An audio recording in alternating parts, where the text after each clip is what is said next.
Welcome to Resilient World. I'm your host, Christine Mormuth, Director of the Adrienne Arsht Center for Resilience here at the Atlantic Council. Resilience is a big tent idea that can mean different things to different people.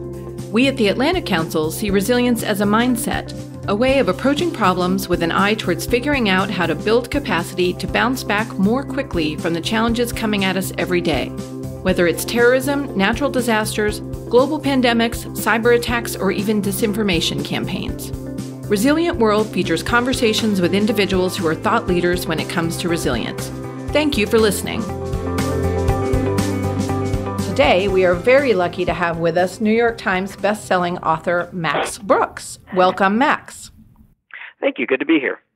Max Brooks is the author, as many of you I'm sure know, of The Zombie Survival Guide and World War Z, which was made into a movie starring Brad Pitt, although any of you who've read the book, and I count myself among that number, and have also seen the movie, know that the movie actually doesn't really resemble the book at all. But not only is Max a best-selling author and lecturer on all sorts of big and interesting topics, he's also a former writer for Saturday Night Live, and someone who now, according to a fascinating profile from a few years ago, quote, leans into his anxieties. He's also a non-resident fellow with the Brent Scowcroft Center here at the Atlantic Council, and we are just very happy to have the opportunity to talk today. So, Max, as I was telling you a little bit when we were before we came online, at the Resilience Center, we're working on a project looking at how to build resilience in the face of future pandemic threats. Even if you set zombies aside, and as a big Walking Dead fan, it's hard for me to do that, but all you have to do is look at the recent experiences we've had with H1N1, Zika, and Ebola to see that pandemics are a major issue. And I would argue that they're a major national security issue. And we've seen from recent experience that the global community is really not fully prepared to deal with this threat effectively. And I just want to give our listeners a little bit of background. Ebola stayed pretty contained in West Africa in 2014 and 2015, in part because it's so lethal that it kind of burns through its victims relatively quickly, sadly, and also because it's not airborne. It's communicated through bodily fluids, so you actually have to be in pretty close contact with an infected person to catch it yourself. But think about what would happen if there was a disease that was even half as lethal as Ebola, but could spread easily through the air, through coughing, or maybe it's a germ that can live for a long time on non-porous surfaces. That could really, present a real problem to the global community. And this year, 2018, is actually the 100-year anniversary of the Spanish flu of 1918, which is estimated to have killed about 50 million people and infected between 20 and 40% of the entire world's population at that time. Now, flashing forward 100 years, we are completely interconnected globally. We have transatlantic travel, and really, you're just a plane flight away from a disease starting potentially in Africa or somewhere in Asia and coming to the United States or Europe very easily. So I wanted to kind of, with that as a backdrop, ask you some questions, Max, kind of jumping off of your World War Z book in particular. You often point out when you're talking about your zombie survival guide that if there were a global zombie plague, most of us wouldn't die fighting the zombies. We would actually be more likely to die because we didn't have enough clean water, or even really basic things like we didn't have comfortable shoes, and hence we get a ton of blisters and we're not able to outrun the zombies. That kind of preparedness for a zombie plague would be a lot of the same kind of preparedness we would need for a normal disaster here in the United States. Why do you think it's so hard to get people to pay attention to preparedness and to be, particularly when you have wildfires every other year in California and mudslides and hurricanes in the Gulf Coast? Why is it so hard to get Americans to do some basic things to be prepared? Well, I think one of the biggest problems is we have a growing divide between the American people and those tasked with protecting them. If you go 2 generations ago, 3 generations ago, in the 1940s, everybody in some capacity had served their country, and they all understood that it's never perfect, but we are all part of the United States. And I think that we are becoming increasingly isolated. We have a sort of a permanent sheepdog class now, soldiers, civil servants, that most of us don't interact with on a daily basis and don't really understand. And therefore, it's easy to take them for granted. It's easy to fear them. We've had a few major blows to trust in our government. We really never recovered from Vietnam, from Watergate. Our leadership doesn't go to great lengths to repair the public trust, to the point now that you have a society which is basically isolated from itself. It's losing trust in the media. It's lost trust in its government. It abounds with conspiracy theories. And so therefore, it's very hard to get people to really take a threat like a virus seriously, especially, like you said, when the virus doesn't have the baked-in advantage of obvious terror. And I lived through one of those. My childhood, my adolescence was spent during the AIDS outbreak, and that was considered a them disease. It was something that they could get, but we couldn't. And so we spent the first half of the AIDS plague in the great denial. And I think that's the danger of certain viruses. For example, influenza. If I told you right now that an enemy was attacking our country and had killed 800 Americans, 30 of them children, there'd be an instant response. Well, that's what we've just lost to this year's influenza pandemic. Now, what if that influenza pandemic had been cooked up in a lab? Which, by the way, it could very well be. So we have a great gap, and it's only getting worse.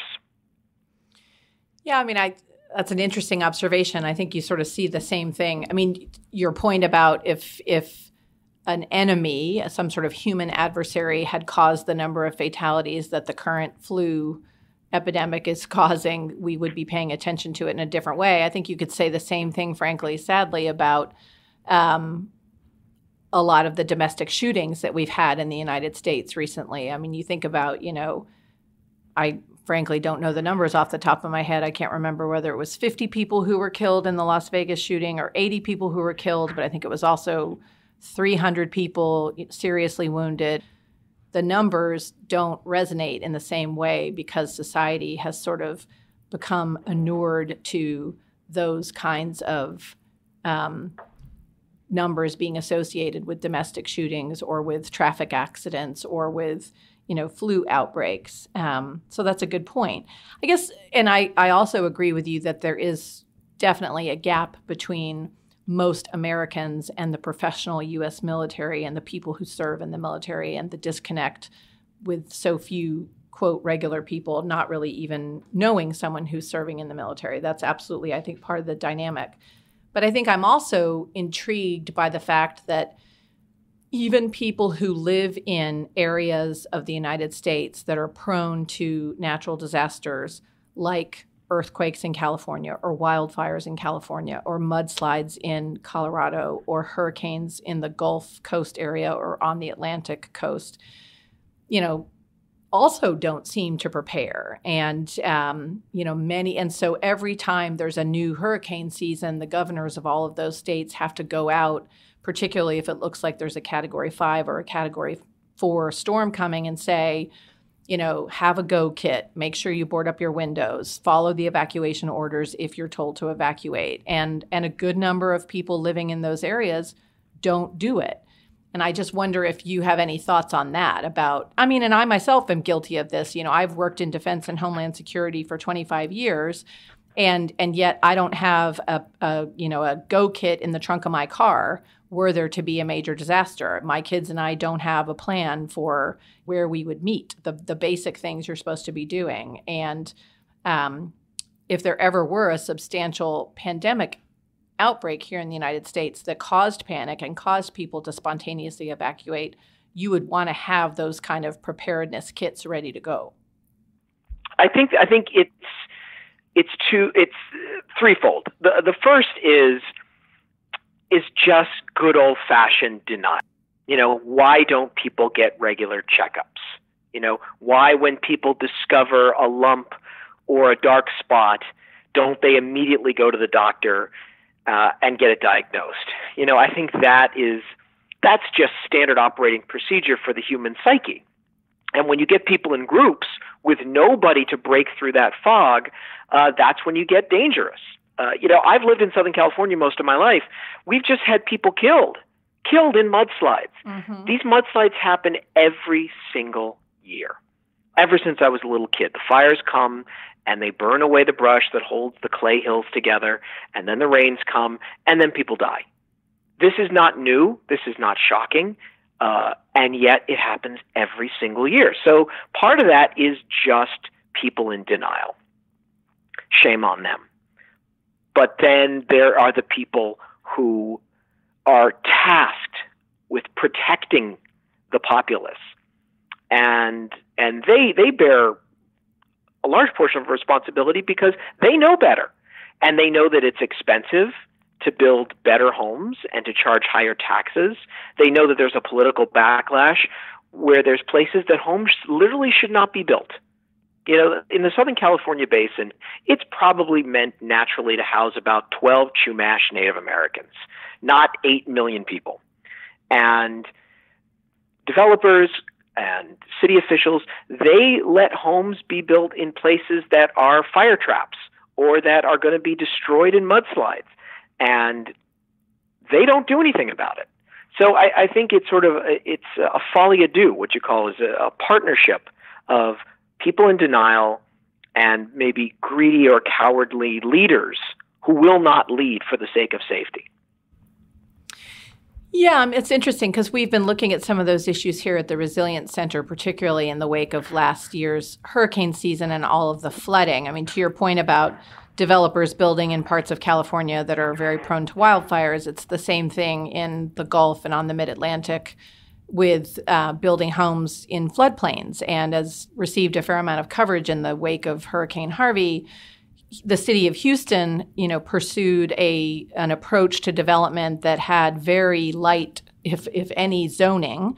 And a lot of the basically sort of, prairie land or swamp land that had grass that normally would absorb that kind of a heavy rainfall was paved over and developed, and contributed significantly to why the flooding in Houston was incredibly severe. I mean, and absolutely it's about, you use the word sort of greedy developers. I think often there's going to be a tension between the economic benefits of a particular course of action versus the security risks, if you will. And I think, that brings me to another question. I was remembering in World War Z, there are at least hints in the novel that the zombie plague starts in a part of China that's undergoing a lot of urban development. And the Chinese government in the book, if I recall, is quite secretive and really tries to kind of keep things under wrap and not provide a lot of information about what's happening, which of course exacerbates the spread of the plague.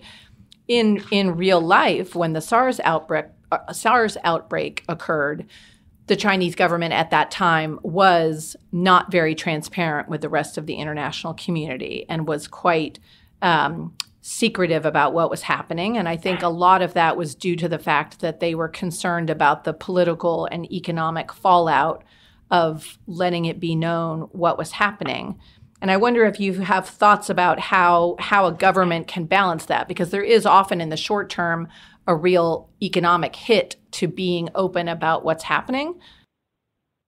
Oh, yeah. Yeah, well, I think you've hit on something, an even bigger picture. And this is something that I think people in the geopolitical sphere are wrestling with, because you're seeing the rise of China with basically a new model, a new economic political model for the world, which is this sort of neo-fascist totalitarian capitalist state, where their attitude is you don't have to worry about voting, you don't have to worry about changing governments, you don't have to worry about unions, you don't have to worry about the press. We are in control, and we have iron control, and we will create stability, and everybody can make money, and then everything's great. And why would you want a messy, schizophrenic, capitalist democratic system? And a lot of people are buying that right now. But when it comes to resiliency, democracies are infinitely more resilient. One of the problems with SARS in China is that the Chinese government is predicated on this notion that they are omnipotent. They are infallible. because they can't take a hit. If we take a hit, if our government has a horrible scandal or disaster, say a Hurricane Katrina, you change the government. You just vote them out, and you vote in new people, and the system keeps going, but the people don't. Over there, the people are the system. There is no change. There is no adaptation. There are no political parties, and so therefore it is imperative for them to save face. American politicians are no stranger to embarrassment. But in China, that is death, and therefore they would rather their citizens die than lose public face. And that's why I put World War Z in China, because you needed a country that censors the press and can cover up disasters. So, but in the context of a potential global pandemic, that's going to be a huge problem, obviously, because although, again, I remember in your book, I think Israel successfully manages to sort of wall itself off from the rest of the world. That really isn't going to be an option. And we, the democratic countries of the world, can't somehow, wall ourselves off from what might be going on in China. So what would you say to policymakers in democracies like the U.S. or in Western Europe, or what would you recommend to those kind of people in terms of how to incentivize a country like China? So what advice, Max, would you give? I mean, the challenge is China's pursuing the model it's pursuing. They have to rely on the all-powerfulness of their government as compared to our democracies, which you said, flawed as they are nevertheless resilient. But in a global pandemic, resilient and flawed democracies would have to interact with much more closed and authoritarian countries like China, and I could name a few others. What advice would you give for policymakers in terms of trying to create incentives in that context for China to be willing to be more transparent? Is there anything you think that could be done? I think there's a lot to be done if we understand the cultures we're dealing with. Americans are very good at doing a lot of things. What we are not good at is understanding other people's cultures. We are so isolationist. How many wars have we gotten into because we simply didn't understand the country we were dealing with? How many diplomatic issues have we stumbled backwards into? I think if we're dealing with a country like China, there has to be a deep cultural understanding, not just of the fact that they are a totalitarian state, but I would say that some Eastern cultures in general are shame-based, and we have to be very cautious when dealing with them and careful not to embarrass them, make them lose face, especially on the global stage. And so I think how we deal with a Chinese pandemic is very different than how we would deal with Western Europe. Yeah, great point. Well, continuing the theme, sort of thinking about government in the context of a pandemic, I thought I detected in World War Z sort of an undercurrent of skepticism towards the role of government and the role of bureaucracy. And so I'm interested in whether you think government institutions can actually help us build resilience in the face of disasters and things like pandemics, or whether we really would be better served, turning to individuals, civil society groups, kind of ad hoc arrangements. Oh, no. I'm definitely pro-government. I think that capitalism is amazing and wonderful, and it's the best economic system out there. But you cannot leave safety to the capitalists, because ultimately their goal is to make money. And you see that. You see in the post-Cold War quest for efficiency how we have gutted our insurance policy. I was just at a hearing for a biodefense panel in which I learned that forget the vaccines, just the medical equipment, just the suits, the masks, the rubber gloves, the hypodermic needles, those are all made overseas in Asia because it's cheaper. Therefore, if we had a major pandemic today, it would take a month to ramp up production in those countries and then another month to ship them to the United States on big, slow container ships. And God forbid the plagues are in our ports on the West Coast. So I believe that government has to be the ultimate solution, but it has to be good government. I remember as a kid, the man who saved our country from AIDS was C. Everett Koop. He was on television, it seemed to me, every day, telling us what to do, because the way to beat AIDS was with information.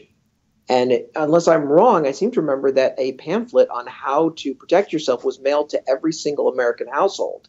The education campaign that came from our government saved millions of lives.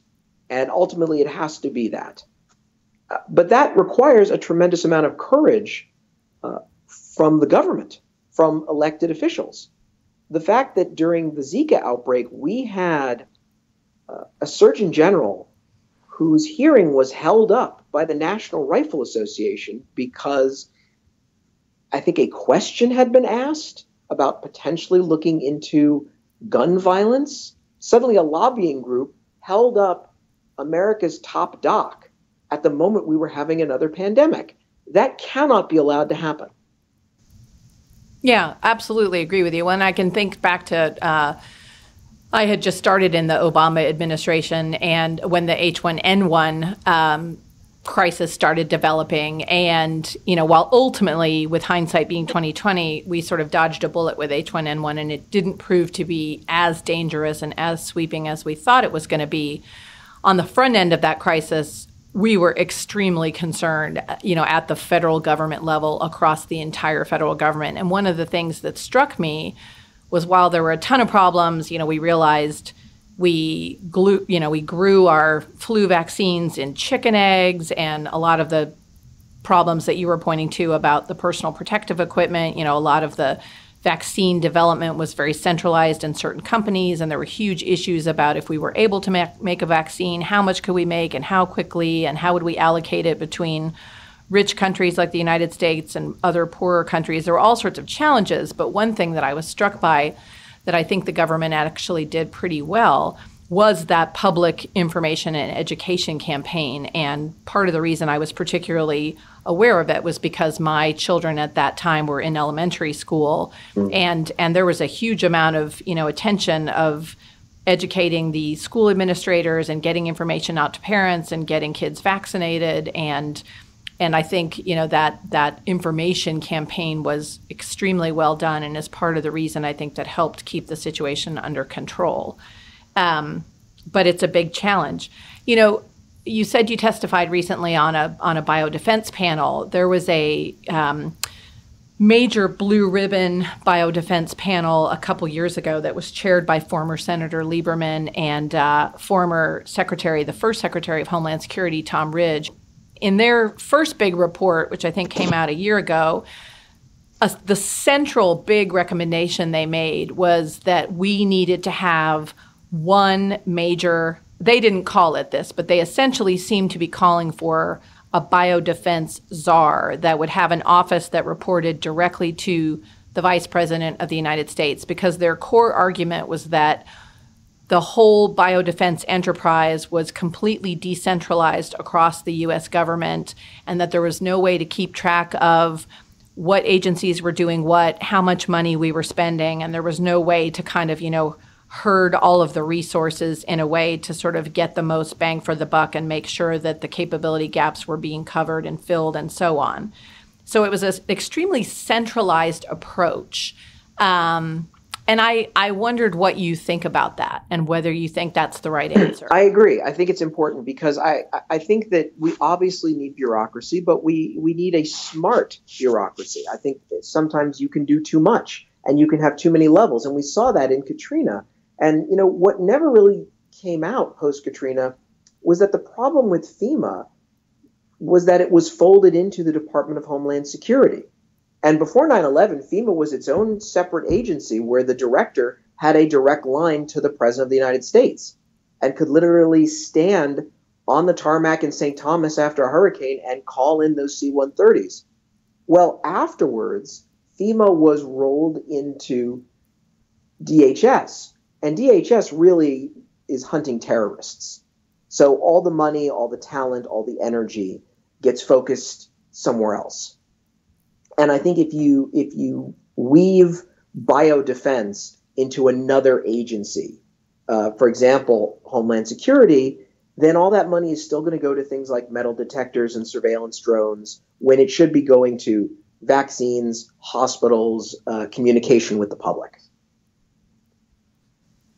That's interesting, because I'm less persuaded it's the right answer. I mean, I look at something like the nuclear weapons enterprise, which is also a somewhat decentralized enterprise. I mean, a big piece of it is at the Department of Defense, but there's also a big piece of it at the Department of Energy, and then you have the national labs. And yet, I think that they have found mechanisms to be able to generally harmonize a lot of that.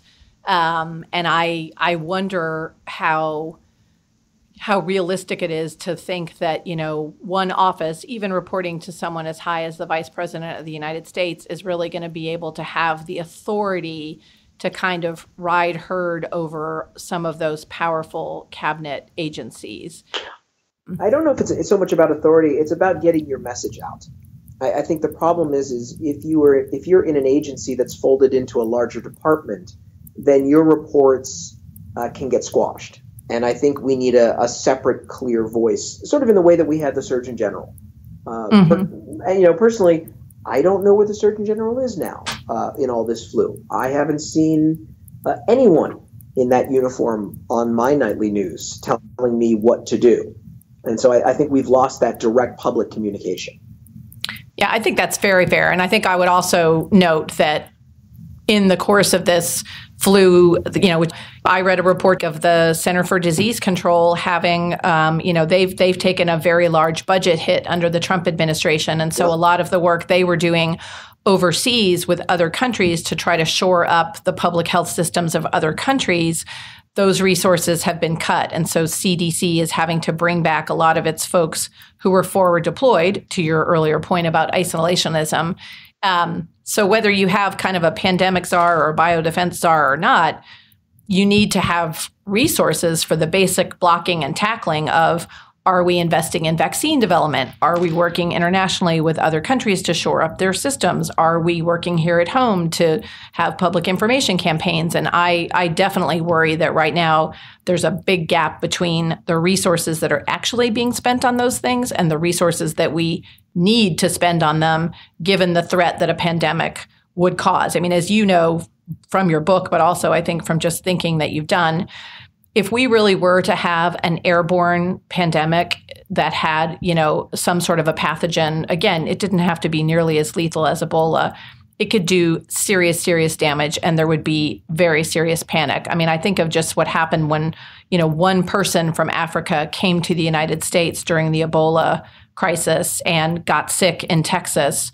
It was all over cable news for 3 days straight, and people were starting to panic. Governors were starting to talk about closing their borders. People were starting to talk about maybe we shouldn't let any flights in from Africa. It spun up very fast. Oh, most definitely. I mean, you can imagine how infectious the panic would be if we're not ready. You can imagine the lives that will be lost simply in the crush. I mean, I would postulate that more people would die in stabbings and shootings at supermarkets as people were reaching for the last can of peaches because there was a fear that suddenly food is not going to get into your city, which, by the way, that is actually a genuine concern. We are, because of the way we've built our new economy, we are much more vulnerable to starvation during a quarantine than we were in 1917. Because of sort of just-in-time global supply chain efficiency? Exactly. Because in 1917, if you went to your local food store, everything you saw on the shelf was pickled, dried, salted, whatnot. It was meant to stay on those shelves for months. Nowadays, it is all fresh, same-day delivery. That's the point, is that when you go to your local supermarket, the vast majority of the food you see will either be pre-prepared meals or will have been trucked in that morning, which means that if a major U.S. city has to be quarantined, then the food stocks are at dangerously low levels, which also is a problem in just general disaster preparedness. I once spoke to the head of the Defense Logistics Agency who told me that during the Cold War, we had stockpiles of emergency supplies all over the country in case of a nuclear war. And the good part about that is in the event of a hurricane, an earthquake, or a pandemic, we had pre-positioned warehouses ready to go. That's all gone now. Now the new economic model is the day you have a crisis, you buy what you need from the big box stores. But the big box stores also understand it's expensive to warehouse, and therefore they don't have warehouses anymore. What you see on the shelves at your Best Buy, at your Walmart, at your Home Depot, that's it. And so when we have a crisis, God forbid it happens on the day when your big box supply chain is turning over its stock. Yeah, and add into the mix, I think in addition to that dynamic, there's also the dynamic of in a major global health event, you're going to have all sorts of absenteeism. The people who are sick aren't going to be there to drive the trucks. If they, right. Quarantines aside, there won't be people to drive trucks because the truck drivers might be sick themselves or they might be taking care of sick kids. That was another thing I remember when we were doing H1N1 planning at the Department of Defense. We were preparing for some pretty serious levels of absenteeism in the workforce. And I think that's something else that people don't think about. So it's one of the reasons why I think it's really a very concerning. People look at World War Z and think, oh, that's a book, it's fiction, it couldn't really happen. And, I'm personally not waiting for the zombie plague, but I think an actual plague could have the kinds of effects that are truly catastrophic. And as you said, we tend to be in denial about it. Well, and I think the reason it's so much easier to be in denial as a country psychologically is because we are 3 generations away from the days of the major plagues. When was the last time you talked to someone who had polio? Nowadays, if my little boy gets a fever and goes to bed early, I'm 99.9% sure that when he wakes up, he's going to be able to use his legs. That was not the case in the 1940s. Our grandparents, now our great-grandparents, are that last generation growing up where major crowd-killing pandemics were daily life. We're so far away from that now as a society. We're so safe and comfortable and insulated. Not only do we take it for granted, there's an element of our society that doesn't even vaccinate their kids anymore because they don't think they need to.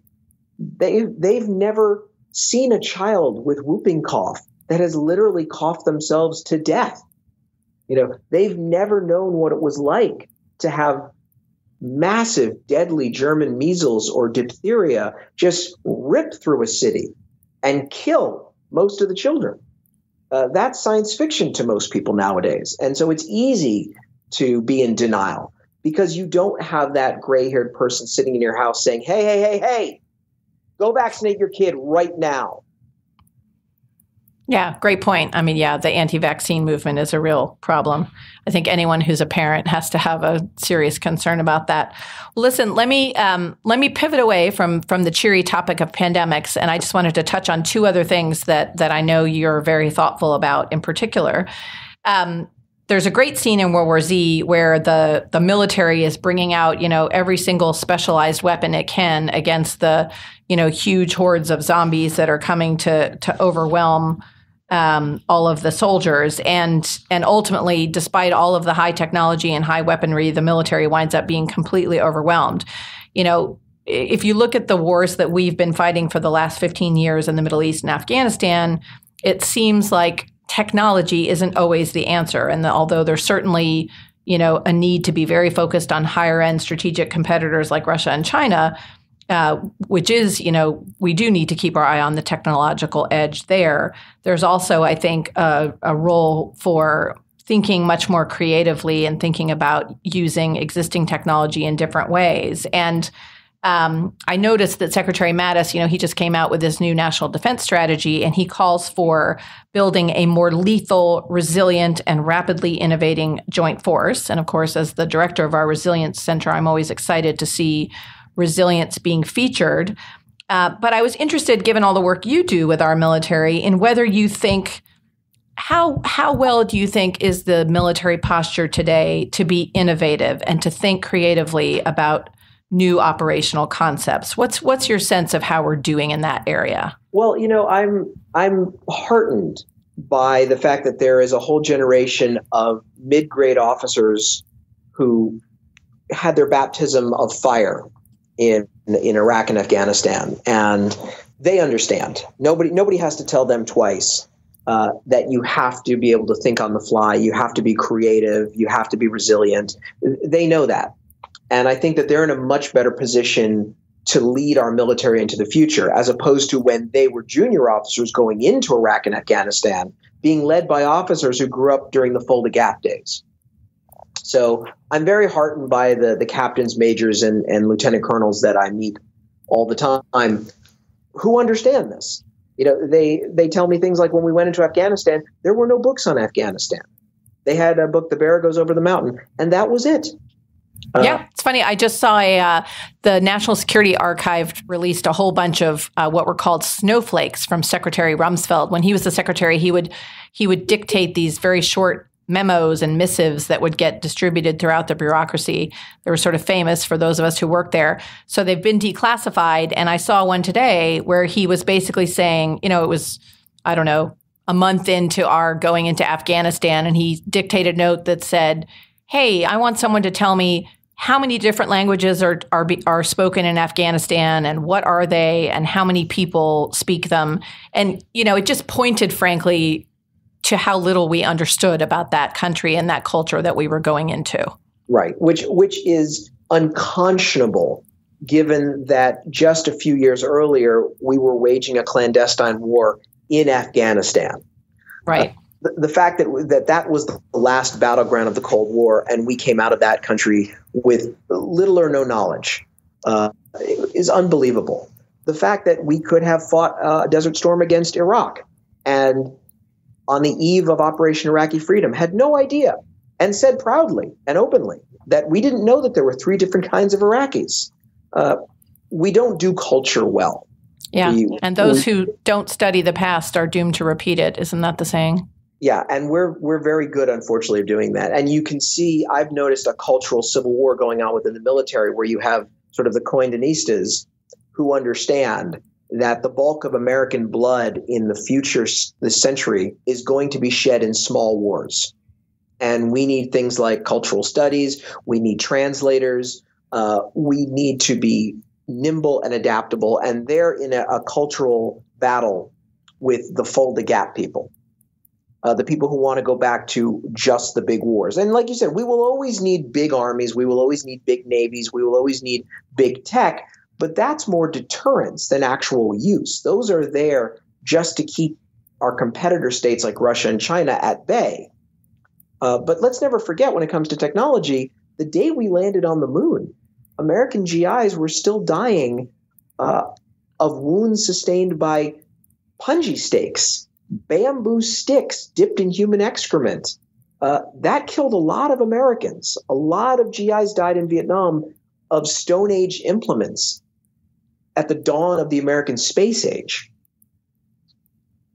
Yeah, high-low mix, that's for sure. And we don't really do that well. We don't really understand that, we need new Joint Strike Fighters, but maybe for every one Joint Strike Fighter, we could spend an equal amount of money on, say, 500 interpreters from the host nation that we're involved in.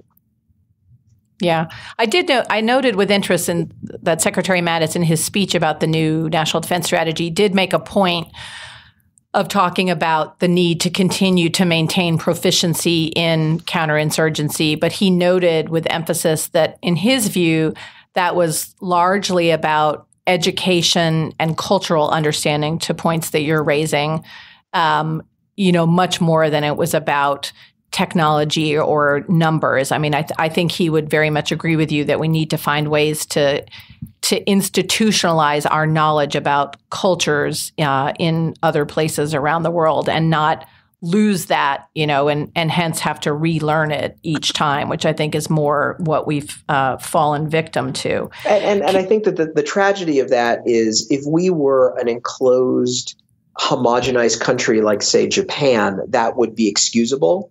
But our multiculturalism is our greatest weapon. And I mean that in a literal way.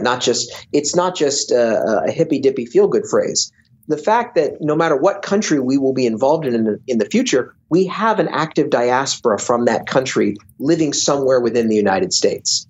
It is so easy right now today to simply engage these immigrant communities, involve them, learn from them. So that way, if we do have to go into another country in the future, we will already have interpreters and cultural support teams embedded in our combat teams. Yeah, no, I agree with you. I mean, but it's funny. I would just note that, one, those kinds of folks are exactly the folks that our security clearance bureaucracy seems to have the most trouble dealing with. And I can think of numerous cases where we wanted to go after exactly those kinds of people and bring them into the force for exactly those reasons. And we weren't able to overcome, the concerns that the background check people had. And similarly, we've had various programs to try and recruit these people into the force. And we've had the programs where, we've brought people who didn't have citizenship, but could gain citizenship through joining the military. And I think, again, right now, we're really suffering a reversal on that front. But that's a whole other topic. Well, Max, you have been incredibly generous with your time. Thank you so much for talking with us. And I would say that for any of our listeners who have read the Zombie Survival Guide or World War Z, some of you may know that I think Max is working on a new book, a new fictional book on Minecraft. So that is something for all of you Max Brooks fans to look forward to. Really, thank you so much for taking time to join us. That is my pleasure. Take care. Thank you for listening to this episode of Resilient World. If you enjoyed the podcast, please don't forget to rate and subscribe to us in Apple Podcast Store, where you can also find our previous episodes. We'll see you again in 2 weeks.